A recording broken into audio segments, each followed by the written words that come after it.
इन विपत्तियों का कारण क्या है, हम विपत्तियों से कैसे बच सकते हैं। यदि हम परमेश्वर के वचन में देखें, मेरे साथ निकालें भजन संहिता 57 का एक पद पढ़ें। 57। हे परमेश्वर, मुझ पर अनुग्रह कर क्योंकि मैं तेरा शरणगत हूँ, और जब तक ये विपत्तियां निकल न जाएं, तब तक मैं तेरे पंखों तले शरण लिए रहूंगा। यहाँ जो किंग डेविड है, राजा दाऊद जो है, ये कह रहा है कि मुझ पर अनुग्रह कर और मुझ पर अनुग्रह कर, जब तक ये विपत्तियां निकल ना जाएं, मैं तेरे पंखों तले शरण लिए रहूंगा। क्या हम और आप ऐसे कह सकते हैं? क्या आप और हम ऐसी प्रार्थना कर सकते हैं कि विपत्तियों से कैसे बचा जा सकता है? संसारिक रूप से हमारे जीवन में बहुत सारी विपत्ति आती हैं, क्लेश भी आएंगे, लड़ाई झगड़े भी होंगे आपस में, और सताए भी जाएंगे, क्योंकि यूहन्ना 15 अध्याय में 16 अध्याय में साफ लिखा है। लेकिन इनसे बचने के लिए हमारे पास परमेश्वर ने एक उपाय दिया है, वचन दिया है हमें। यदि हम परमेश्वर के पंखों तले शरण लिए रहेंगे तो हम बच सकते हैं।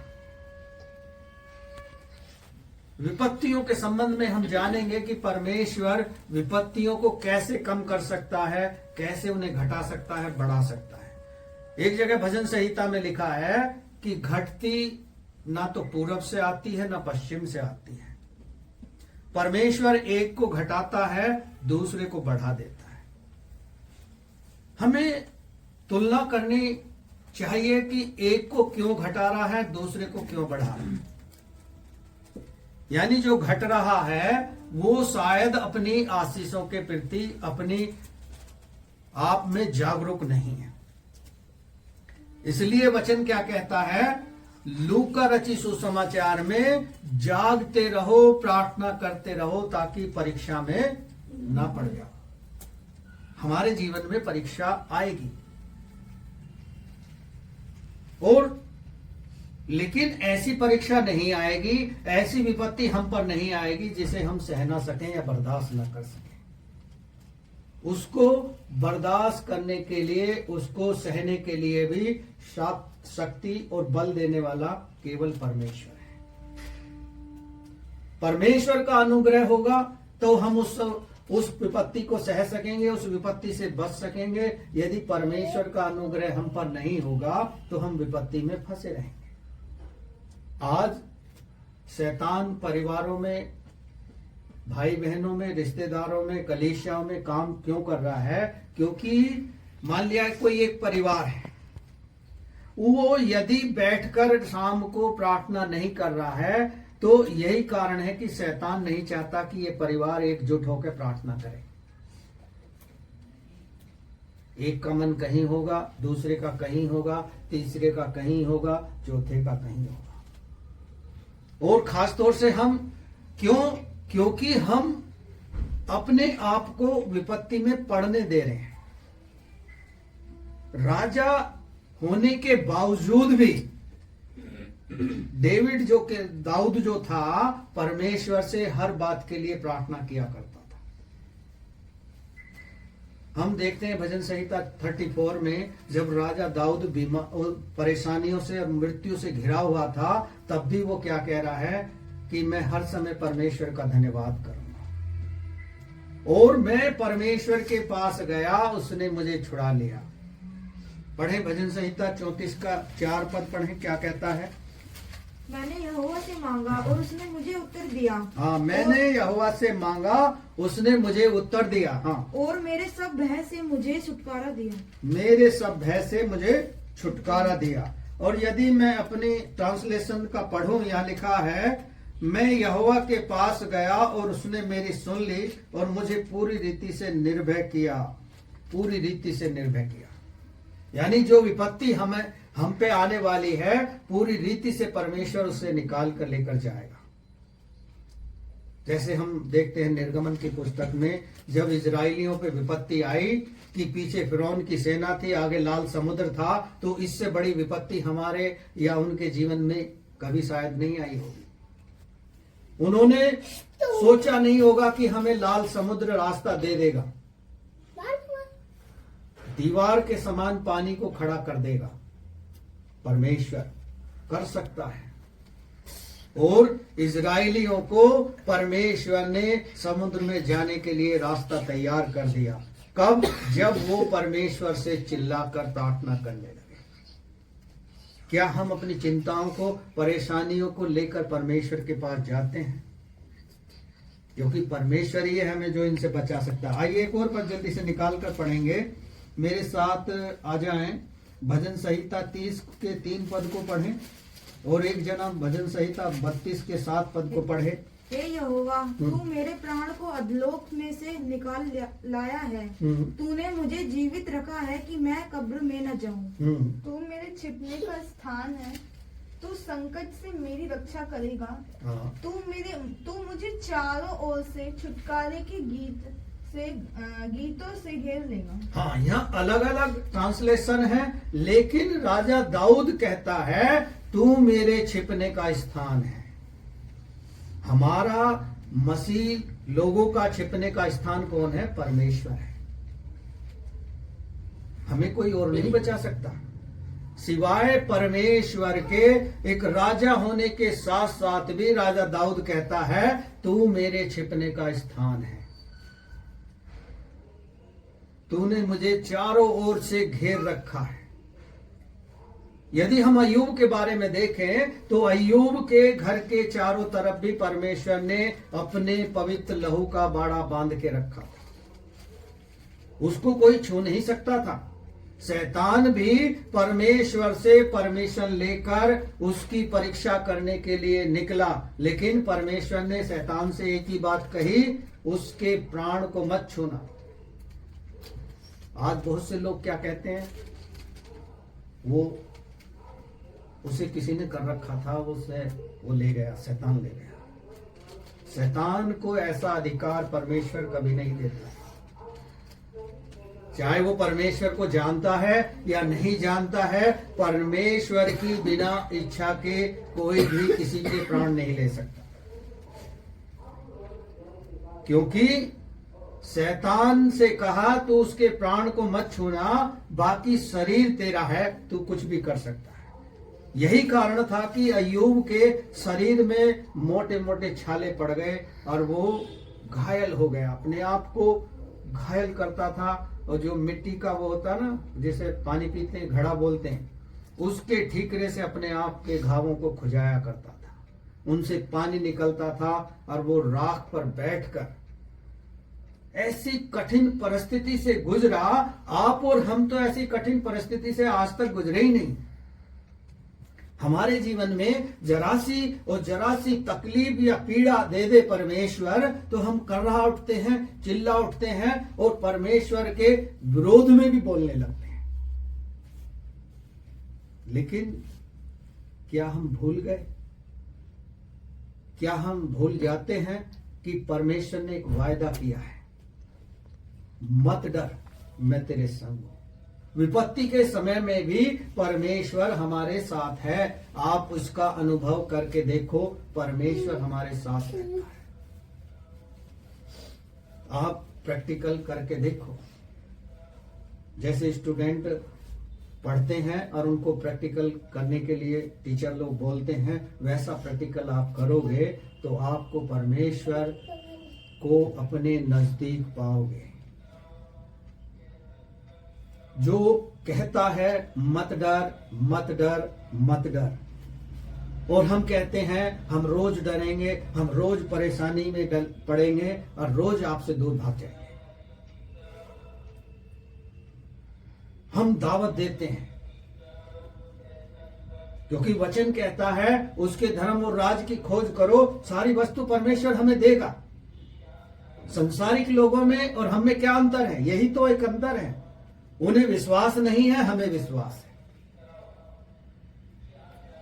उन्हें विश्वास क्यों नहीं है? क्योंकि उन्होंने परमेश्वर के स्वाद को चखा नहीं है, स्वाद को जाना नहीं है और पहचाना नहीं है।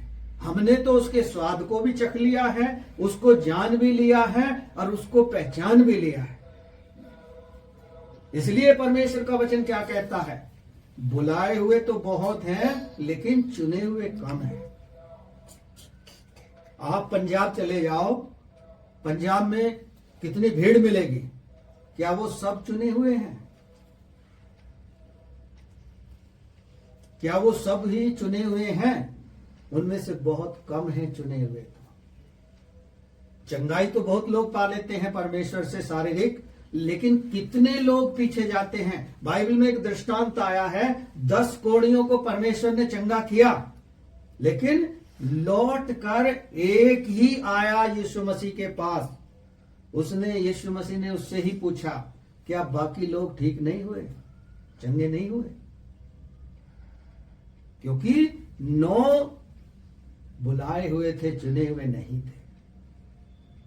यूहन्ना और पतरस को देखते हैं प्रेरितों के काम में कि जब वो मंदिर के अंदर जा रहे हैं तो भिखारी उनकी ओर आशा की टकटकी लगा के देख रहा है, लेकिन वो दोनों क्या बोलते हैं कि हम तुझे कुछ दे सकते हैं, लेकिन जो तू आशा करता है, सोना चांदी रुपया पैसा हमारे पास नहीं है, लेकिन इतना है कि तुझे यीशु के नाम से चलने फिरने की आज्ञा देते हैं।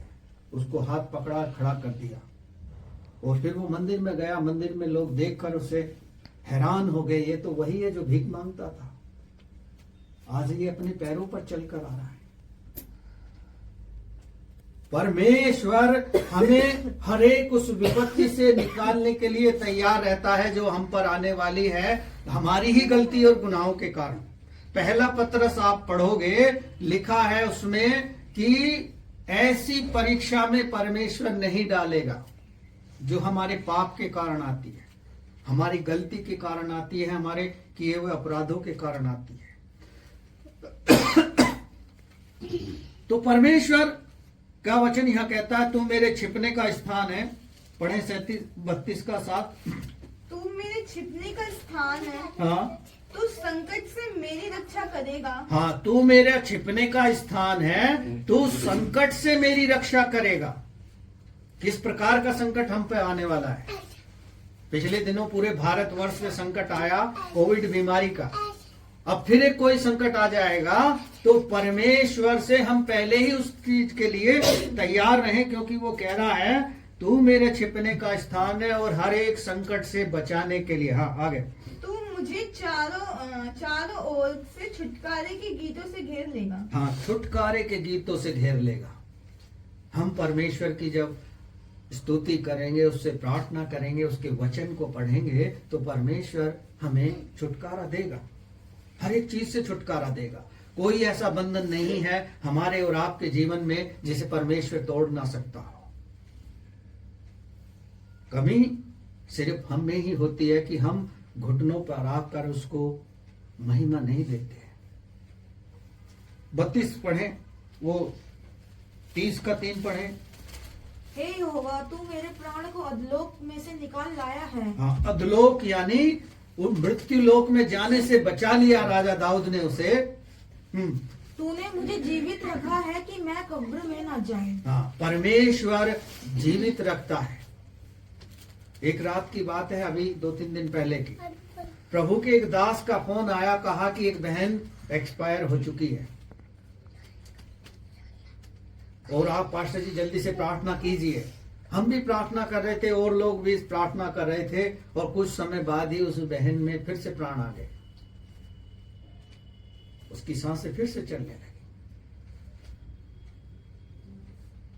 लेकिन क्या हुआ बाद में वो फिर से एक्सपायर हो गया। कारण क्या रहा कि परिवार के लोग निरंतर उसकी ओर देख नहीं पाए, विश्वास बना के नहीं रख पाए। जब लाजर जो 4 दिन का कब्र में रखा था और यीशु मसीह उसके पास जा रहा था, तो उसकी बहनों को, लाजर की, इनको ये यकीन था कि हाँ प्रभु, हमारा भाई जीवित हो जाएगा। कब? जब दूसरा पुनरुत्थान होगा, जब यीशु मसीह आएगा, लोग मुर्दे जिंदा हो जाएंगे, उस समय जीवित हो जाएगा। लेकिन यीशु मसीह उनकी बहनों से बात कर रहा था उसी प्रेजेंट स्थिति की, कि यदि तू विश्वास रखेगी तो अपने परमेश्वर की महिमा को देखेगी। यानी लाजर जिंदा हो जाएगा।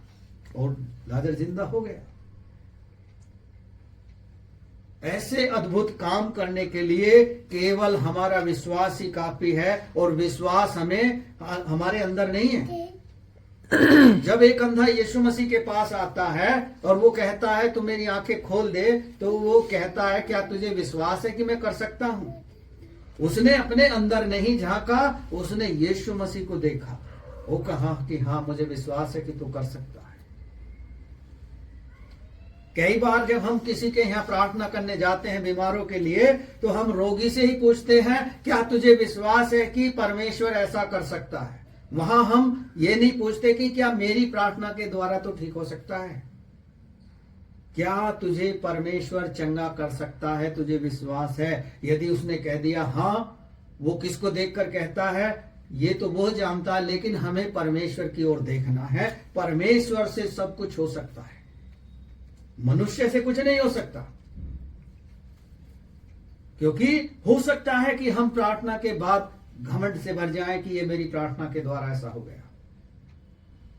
मैंने एक बहन के बारे में ऐसा सुना भी था। उसने बहुत दिन प्रचार किया कि मेरी प्रार्थना से मुर्दे जिंदे होते हैं, मेरी प्रार्थना से मुर्दे जिंदे होते हैं। नहीं, परमेश्वर करता है सब कुछ। हम और आप एक मध्यस्थ हैं जो उसकी भूमिका निभा रहे हैं। सामर्थ परमेश्वर का उतरता है, परमेश्वर ही कार्य करता है। आगे एक और वचन पढ़ेंगे, जल्दी से मेरे साथ निकाल लें। भजन संहिता 119 निकाल लें और उसका 33 पढ़ें।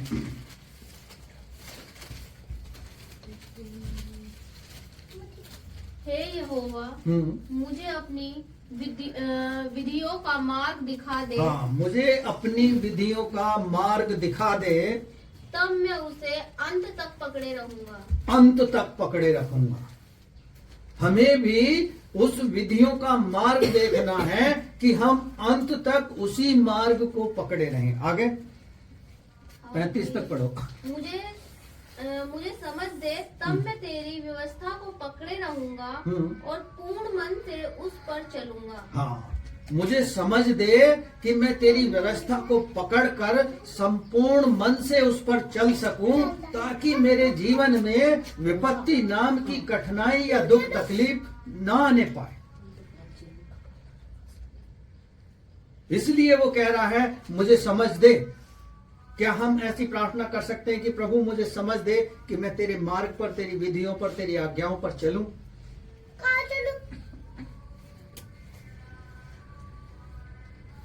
तो बच देगा, वो आज्ञा देगा कि हम उसके मार्ग पर चल सकें। आगे पढ़े 35। अपनी आज्ञाओं के पथ में मुझको चला, क्योंकि मैं उसी से प्रसन्न हूँ। हाँ, हमें उसी से प्रसन्न होना चाहिए। यदि हम गलत मार्ग पे चल रहे हैं तो हम उससे प्रसन्न हैं, तो हमारे अंदर परमेश्वर का आत्मा ना काम कर रहा है, ना हमें अगुवाई कर रहा है। मैं देखता हूं आजकल के युवा पीढ़ी को। एक भाई से मेरी एक दिन बातचीत हो रही, वो कह रहा है कि पास्टर जी मैं धनी होना चाहता हूं, मैं चाहता हूं बहुत सारा धन मेरे पास हो। जैसे आज के युग में अनिल अंबानी के पास है, या रिलायंस वाले के, या अडानी के पास है। लेकिन बाइबल हमारे लोगों के लिए क्या कहती है, परमेश्वर का वचन हमारे लिए क्या कहता है? नीति वचन आप 22 अध्याय को पढ़ोगे, लिखा है धनी होने के लिए व्यर्थ परिश्रम मत करना। धन महिमा प्रतिष्ठा परमेश्वर ही देता है। अय्यूब को धन महिमा प्रतिष्ठा परमेश्वर ने दी, दाऊद को धन महिमा प्रतिष्ठा परमेश्वर ने दी, यहोशू को, मूसा को, आप किसी को भी उठा के पढ़ लो, परमेश्वर ने ही उनको बढ़ाया और परमेश्वर ने ही उन्हें आशीष दी। और पतरस क्या कहता है और पौलुस क्या कहता है? कहता है जो सारी बुराइयों का जड़ जो क्या है, धन का लोभ ही है। सारी बुराइयां धन ही उत्पन्न करता है। रिश्तेदारों में फूट डाल देता है, लड़ाई झगड़े करा देता है, और जिनका जो धन देने वाले लोग हैं वो देने वाले को गुलाम समझते हैं कि ये तो हमारा गुलाम है। वचन में भी लिखा है, आप पुराने नियम को पढ़ोगे, लिखा है तू 7 वर्ष तक दास या दासी बना के रखना, लेकिन आने वाले वर्ष में उसे स्वतंत्र कर देना, उस पर तेरा कोई कर्ज ना रहने पाए, क्षमा कर देना उसे। और वचन भी कहता है अपना रुपया ब्याज पे मत चलाना, लेकिन मैं देखता हूं मसीह लोग ब्याज पे रुपया चला रहे हैं। शायद उन्होंने बाइबल पढ़ के इग्नोर कर रहे हैं। क्या परमेश्वर को वो भूल गए हैं? जब न्याय करने के लिए परमेश्वर आएगा और न्याय सिंहासन के सामने हम ऐसे ही बैठे होंगे जैसे आज बैठे हैं, तब परमेश्वर पूछेगा, क्योंकि भजन संहिता में लिखा है प्रत्येक को अपना अपना लेखा देना होगा, चाहे दास हो या दासी हो, और सेवक हो या विश्वासी हो या उसकी निज प्रजा हो, या यीशु मसीह किसी से ज्यादा प्रेम करता हो जैसे यूहन्ना और पतरस से करता था, उनसे भी हिसाब लेगा। क्या हमें छोड़ देगा? एक जगह राजा दाऊद कहता है, क्या ही धन्य है वह मनुष्य जिसका अपराध तूने क्षमा कर दिया और जिसका लेखा तू ना ले। लेखा लेना बहुत कठिन काम है, क्योंकि मनुष्य हैं हम, बार बार बदल जाते हैं कि ये तो मैंने ऐसा तो नहीं कहा। लेकिन बहुत से भाई बहन या परिवार या कलीसिया के लोग उस समय भी यीशु मसीह को चकमा देंगे, कहेंगे कि प्रभु हमने ऐसा नहीं किया, ये तुम गलत पिक्चर दिखा रहे हो। क्योंकि वचन में लिखा है, आदम और हवा को देखो, परमेश्वर के विरोध में जब उन्होंने पाप कर दिया, आज्ञा को तोड़ दिया, तो क्या कह रहा आदम, तूने जो दी है उसने मुझे बहकाया है। यानी यूं नहीं कह रहा कि मुझसे गलती हो गई है, जो तूने मुझे सहायक दिया है इसने मुझे बहकाया कि इसको तोड़ रखा। तो हम छिपने के लिए परमेश्वर को अपना स्थान माने, क्योंकि वही हमारे छिपने का स्थान है। आइए एक और पद जल्दी से पढ़ेंगे, मेरे साथ निकाल लें भजन संहिता 46 उसका 10 पद पढ़ें। क्या कहता है परमेश्वर का वचन? चुप हो जाओ हाँ, और जान लो कि मैं ही परमेश्वर हूँ। मैं जातियों में महान हूँ, मैं पृथ्वी भर में महान हूँ। चुप हो जाओ और जान लो परमेश्वर महान है और महान कार्य केवल वही कर सकता है। अब हम मनुष्य हैं, हम चाहें कि ये कर लें, वो कर लें, ऐसा कर लें, हम कल्पना तो बहुत सारी करते हैं, लेकिन वचन में लिखा है, राजा सुलेमान नीति वचन में लिखना है, जो हम कल्पनाएं कर रहे हैं उनको सफल बनाने वाला भी परमेश्वर ही है। यदि हम परमेश्वर को उन कल्पनाओं को नहीं बताएंगे तो हम उसमें सफल नहीं हो सकते। लिखा है एक जगह वचन में भी कि हाय उस पर जो अपनी युक्तियों को छुपा कर रखता है।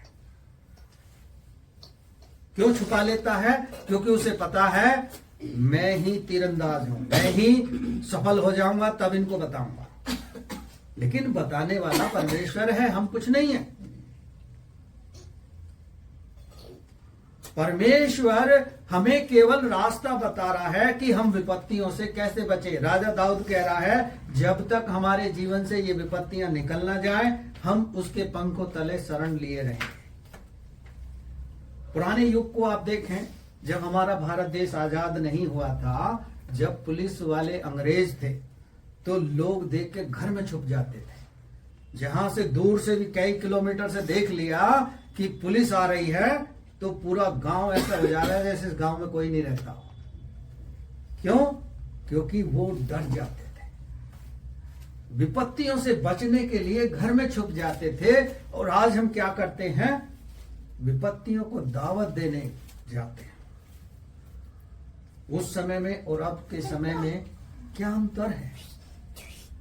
हम लोगों के लिए परमेश्वर हमारा भरोसा है, हमारा विश्वास है। विश्वास कहां से आएगा? हमारे अंदर अपने आप से नहीं आ सकता, परमेश्वर के वचन को सुनकर हमें विश्वास आएगा। हम देखते हैं 12 वर्ष से जो स्त्री को लहू बहने की बीमारी थी, उसको क्या विश्वास था कि यदि मैं यीशु मसीह के पास जाऊंगी और उसके वस्त्र को भी छू लूंगी या देख लूंगी तो मैं चंगी हो जाऊंगी। उसे ये विश्वास था। लेकिन आज हमें ऐसा विश्वास है क्या? कई लोग यीशु मसीह के पास आए और जब उन्होंने कहा कि तू यहीं से कह दे, मैं इस लायक नहीं हूं कि तू मेरे घर के अंदर आ सके, क्योंकि मैं बहुत ही पराधीन व्यक्ति हूं, ऐसा व्यक्ति हूं कि मेरे घर के अंदर भी तू नहीं आ सकता। यहीं से कह दे कि मेरा जो कर्मचारी है, जो मेरा सेवक है, वो यहां से कह दे चंगा हो जाए। वो कहता है मैंने ऐसा विश्वास नहीं देखा, मुझे तो आज तक ऐसा कोई मिला नहीं कि पास्टर जी यहीं से दुआ कर दो कि मैं ठीक हो जाऊं। आओ पहले प्रार्थना करो फिर मैं चंगा होऊंगा।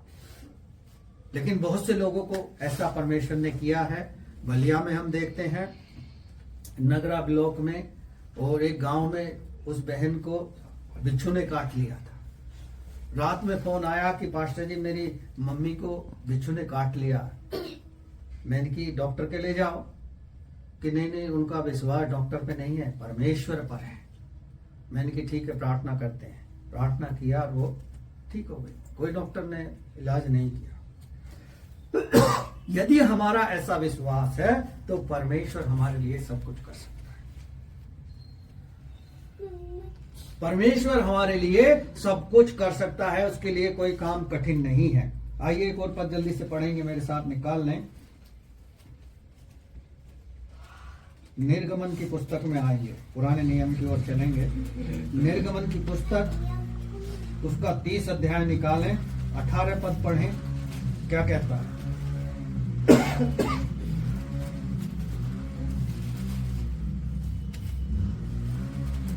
पढ़ो ऋतु, मिलेगा।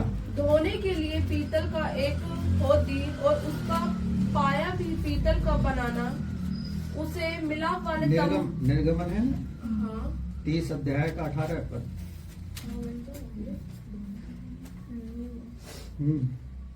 चलो धोने के लिए ना पीतल तो पढ़न दो, ऋतु को पढ़न। धोने के लिए पीतल की एक होदी और उसका पाया भी पीतल का बनाना, और नहीं उसे मिलाप वाले तंबू और वेदी के बीच में रखकर उसमें जल भर देना।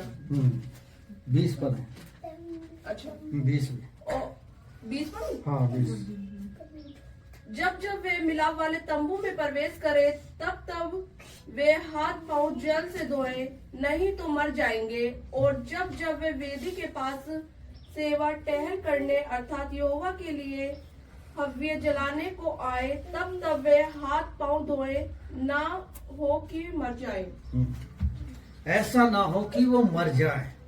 परमेश्वर के पास जब जाए तो बिल्कुल मुंह हाथ धोकर तैयार होकर, मिलाप वाले तंबू पुराने नियम में इस तरह से परमेश्वर काम करता था। और यदि हम इतिहास की पुस्तक पढ़ें तो वहां लिखा है हुजिया राजा जो था उसने वेदी पर जाकर क्या जलाया, धूप जलाया,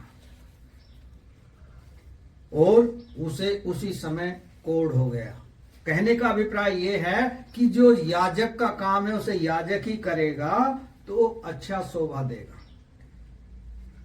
और यदि याजक की बात को ना मानकर खुद याजक बन जाओगे तो परमेश्वर फिर दंडित करता है। उसे राजा को पता नहीं था कि विपत्ति कैसे आ सकती है। यहोशापात जब घिर गया राजाओं के युद्ध के लिए, तब उसने क्या कहा कि परमेश्वर के प्रॉफिटों को बुलाओ और वो हमारे लिए प्रार्थना करें और बताएं कि हम इस युद्ध को जीत सकते हैं या नहीं।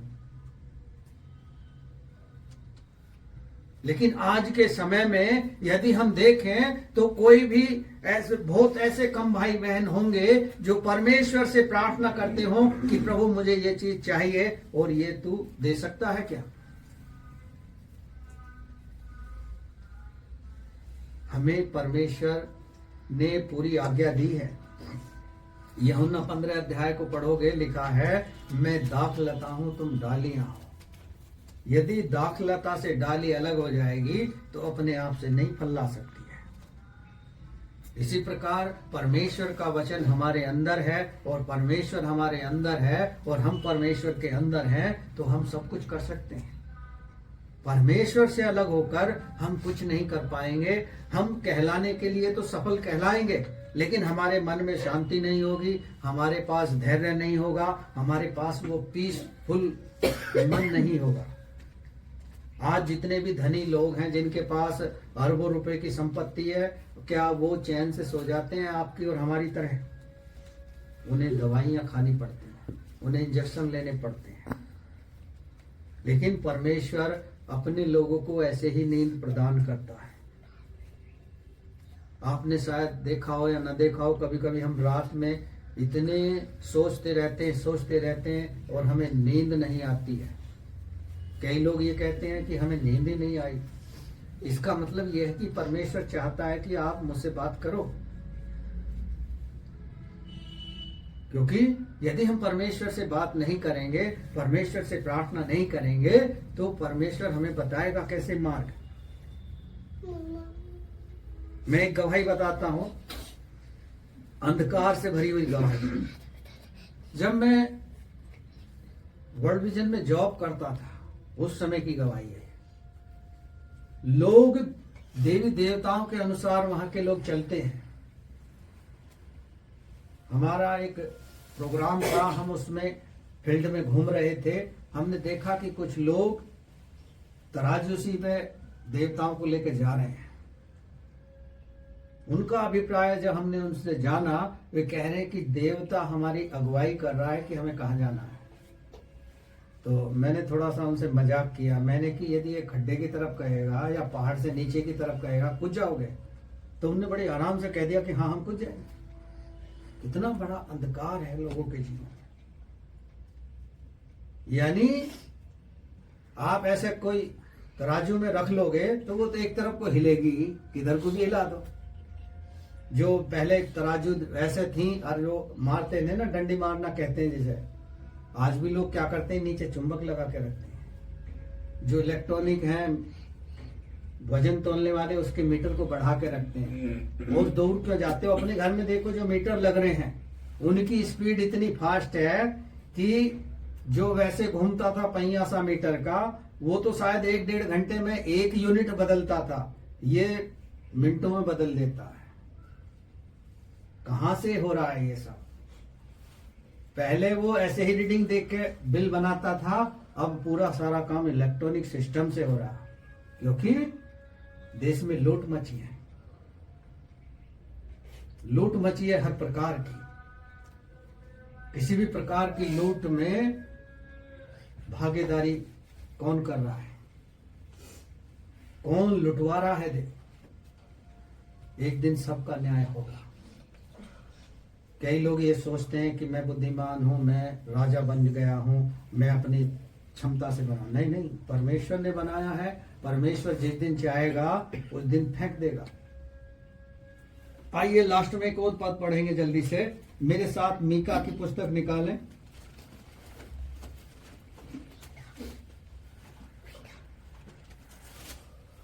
पुराने नियम में है 3 अध्याय, उसके 11 पद को पढ़ें। क्या कहता है परमेश्वर का वचन? उसके प्रधान घूस लेकर विचार करते और याजक दाम लेकर व्यवस्था देते हैं और भविष्यद्वक्ता रुपये के लिए भावी कहते हैं, तो भी वे यह कहकर यहोवा पर भरोसा रखते हैं, यहोवा हमारे बीच में है, इसलिए कोई विपत्ति हम पर न आएगी। इसका 12 पढ़। इसलिए तुम्हारे कारण सियोन जोत कर खेत बनाया जाएगा और यरूशलेम खंडरों का ढेर हो जाएगा, और उस पर्वत पर भवन बनाना है, वह वन के ऊंचे स्थान सा हो जाएगा। विपत्ति उन पर आई, इजरायलियों के विषय में लिखा है।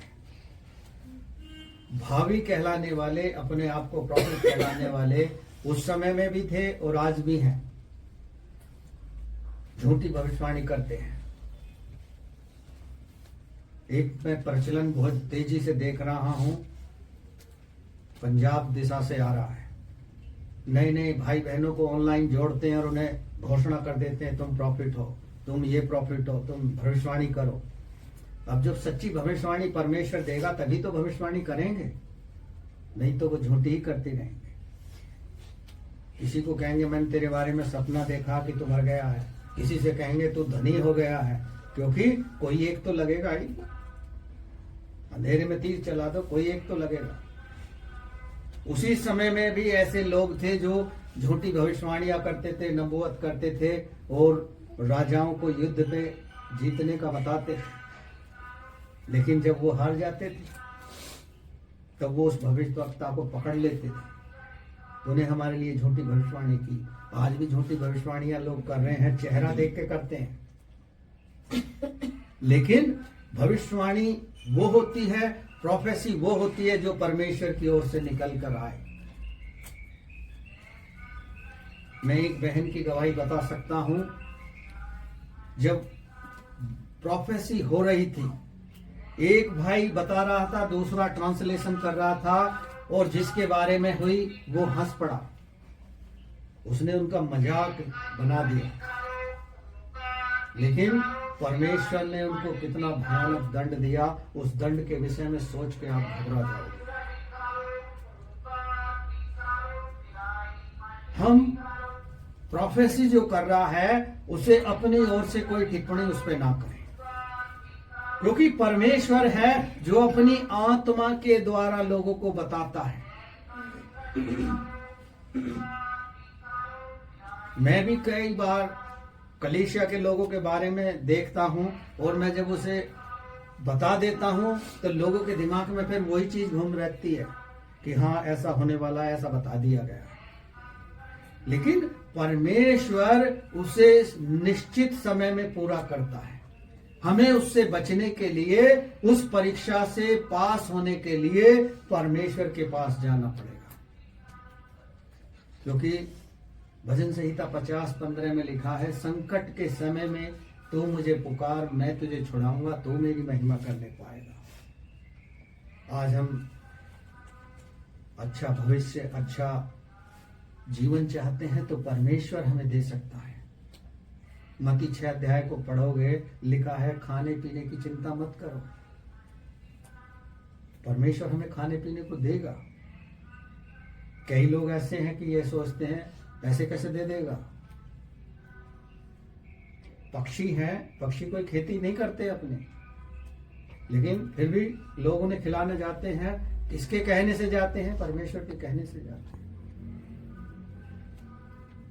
हम मनुष्य हैं, हम परमेश्वर पर भरोसा रखते हैं, परमेश्वर का काम करते हैं या परमेश्वर की आज्ञाओं पे चलते हैं, तो परमेश्वर हमारे और आपके लिए भी उत्तम मार्ग निकालेगा।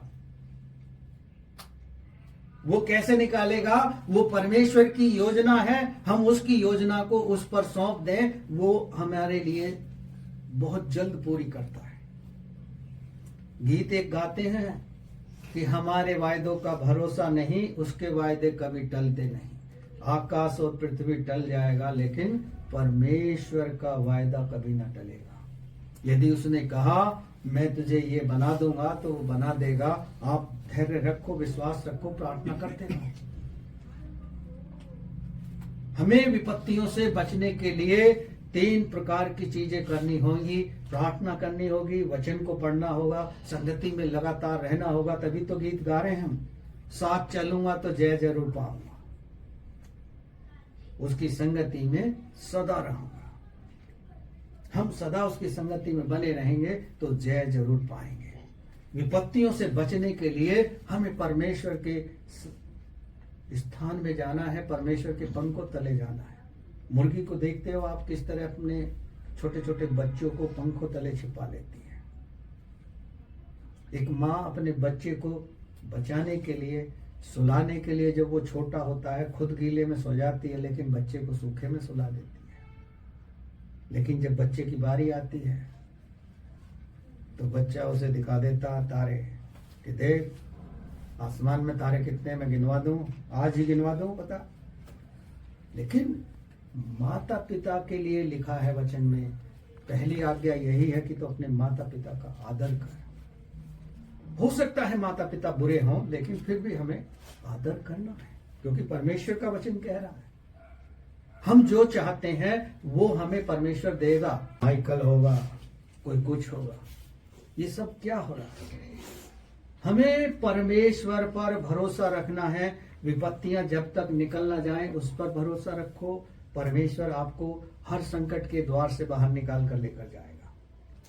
हम अपने आप से चाहकर कुछ भी नहीं कर सकते। हाँ, एक चीज कर सकते हैं, जो भी कोई धनी होना चाहता है, व्यर्थ परिश्रम कर रहा है, तो वो बुराइयों में फंस ही जाएगा, ना चाहते हुए भी फंस जाएगा।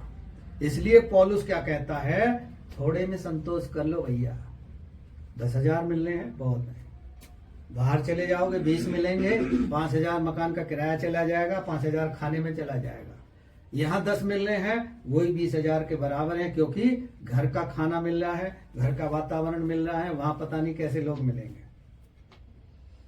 बिजली का बिल हमें समय पर वहां देना होगा, पानी हमें समय पर भरना होगा, सब कुछ हमें समय पे करना होगा। एक चीज हाँ होगी कि हम यदि ये सोच रहे हैं कि क्लेश और लड़ाई झगड़े से बचना है तो बच जाओगे, लेकिन अपनापन खत्म हो जाएगा, वो प्रेम खत्म हो जाएगा।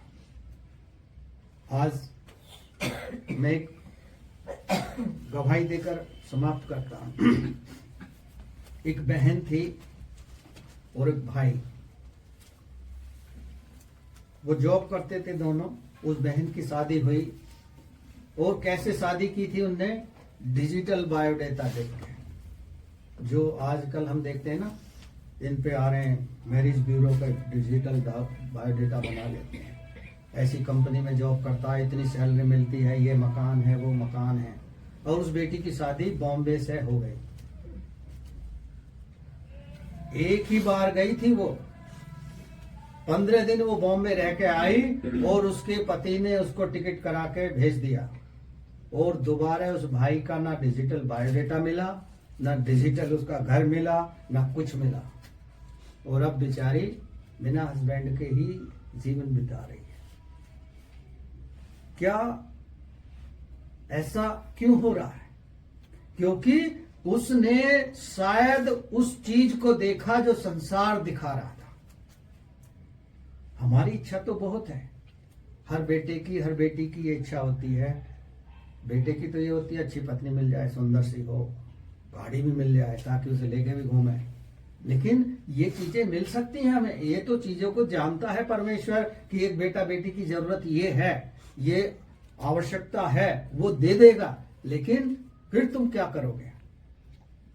फिर तुम क्या करोगे? परमेश्वर ने मान लिया तुम्हारी मनचाही चीज दे दी, फिर तो तुम परमेश्वर से बात भी नहीं करोगे।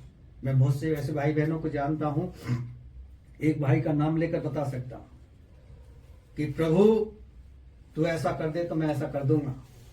और जब परमेश्वर ने कर दिया, आज बात भी नहीं करता। बात तो छोड़ो, आता भी नहीं है। कभी कॉल करो तो कॉल उठाता भी नहीं है। इससे हम पे कोई फर्क नहीं पड़ता, लेकिन परमेश्वर एक दिन उससे लेखा नहीं लेगा। हम उस चीज को याद रखें। कोई भी विपत्ति से बचने के लिए हम उसके पंखों तले जाएं। जब बच्चा पिटने से, पिटाई से बचने के लिए कहा जाता, मम्मी के पास जाता, उसे पता मम्मी बचा लेगी।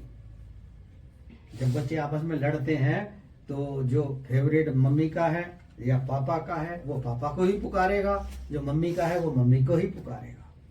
हमारा फेवरेट कौन है? जीसस क्राइस्ट है। तो हम किसको पुकारेंगे? जीसस को ही पुकारेंगे, ना कि हम किसी और को पुकारेंगे। और वो हमारी सुनता है। आप पुकारो वो सुनेगा, आप उससे मांगो वो तुम्हें देगा, आप उससे कहो तो सही। लेकिन हम कह किससे रहे हैं? संसारिक लोगों से कह रहे हैं कि हाँ भाई ये काम कर दो, ये भाई काम कर दो।